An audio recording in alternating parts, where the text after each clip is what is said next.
Hey guys, how are you? As you probably know by the time of this recording, it's Leap Day, the 29th of February, happens every 4 months, and I'm back with my very special broski, aka my videographer. What's up, guys? And yeah, as you saw in our last video, Exhibit A, what do you think of the first draft of the Sonic character? I mean, I think it was pretty cool. I think, obviously, there's some errors that needed to be fixed. We were talking about the Sonic movie, which was really awesome, but I won't give anything away to those who haven't seen it. But today, we're not talking about movies today, but we are talking about, of course, our Apple iPads. We have two different models from Apple, and this, as you know, it's a tablet, and we're going to compare our iPad models to how long it is and how big it is, and if they have or don't have a home button. There's too many features, but let's get to work. First, let's start with my iPad, the 10.2-inch model. And as you see, this is a protective plastic case so that parts of the iPad don't break or parts of the glass don't break. And it fits really easily. And as you can see to my left, this is, of course, the smart keyboard, and to make it look like it's an actual computer, but on a tablet. But when you stick them together like this, it connects. That's why it's called a smart keyboard, slash smart connector, I suppose. I don't know. Let's demonstrate how the smart keyboard works. Broski, if you don't mind. See? Just like a computer. How well does it type? Very well. Allow me to demonstrate. See. Is it easy to touch the buttons and everything? Yeah, definitely. And it's quite responsive, yeah? Yeah. Yeah, very responsive. And yeah, very much like a normal computer. And check this out. If you go to the Apple TV app and play any sort of movie that you like Snoopy in Space on Apple TV Plus or IMAX Deep Sea, let me turn the volume down for this.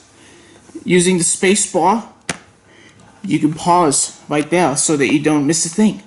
I noticed that it doesn't have any volume buttons. Is there any way to control the volume?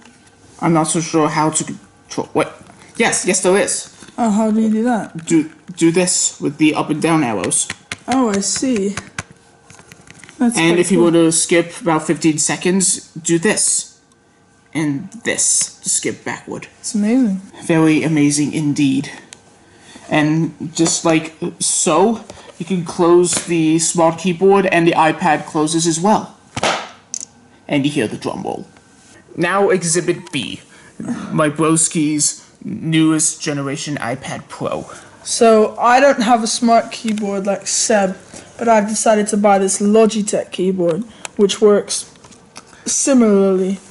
It's great. It connects very easily via Bluetooth and works perfectly well. It also comes built in with this very protective case. As you can see, it's very thick, yeah. So you won't be breaking your iPad anytime soon. And not to mention, it's magnetic. Yes, it fits very easily as well with the iPad, and allows space for the Apple Pencil to connect and charge. Second generation Apple Pencil. Yeah, very easy to use Face ID, as you can see. Straight away in, very quick. It's very fluid when moving between screens, which I like. Yeah. Because it speeds up everything I do. It is also very thin, as you can see, and very light. Also has 4 speakers, as opposed to the 2 that Seb has. From top to bottom. Which means you can have double the volume, which I find is very useful. I totally agree. And something's missing here. Good thing he mentioned the Face ID. There was no home button. And that's why technology keeps getting new every single year. It really makes the screen feel a lot bigger, so when you're watching movies and everything, it's a lot bigger and there's no distractions with the home button and everything. Yeah. It's one less thing to break. Okay, then right now it's time to compare our two iPads that we have. Starting off with model 10.2-inch model iPad, I think the iPad is around 0.2 centimeters thin. Let's compare broski's iPad. So I don't think it's 0.2. And this one is about 0.6 centimeters.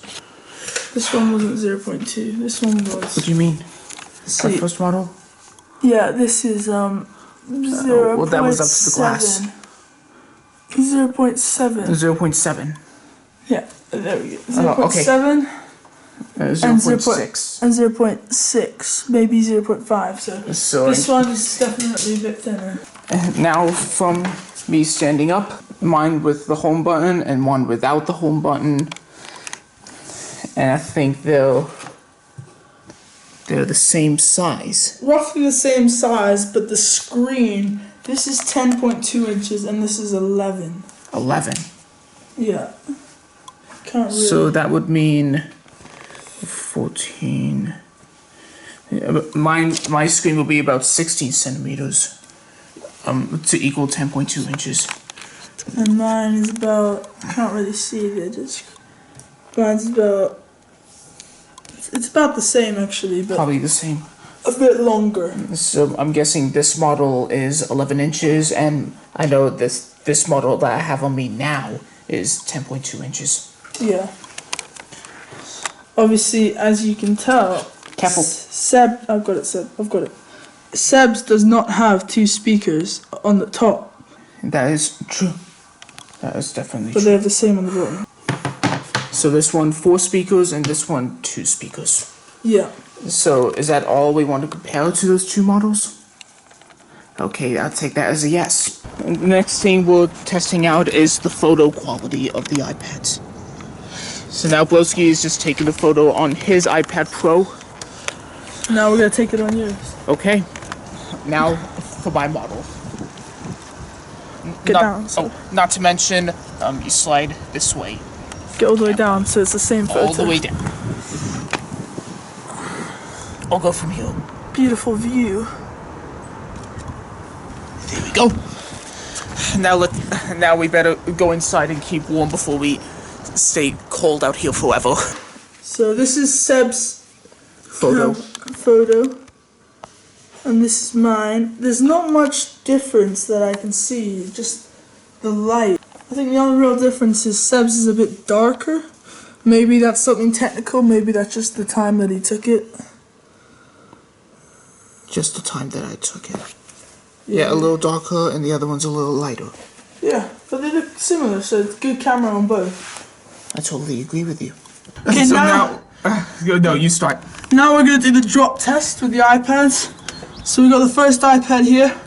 Fingers crossed it doesn't break. 3, 2, 1. So, I think it's okay.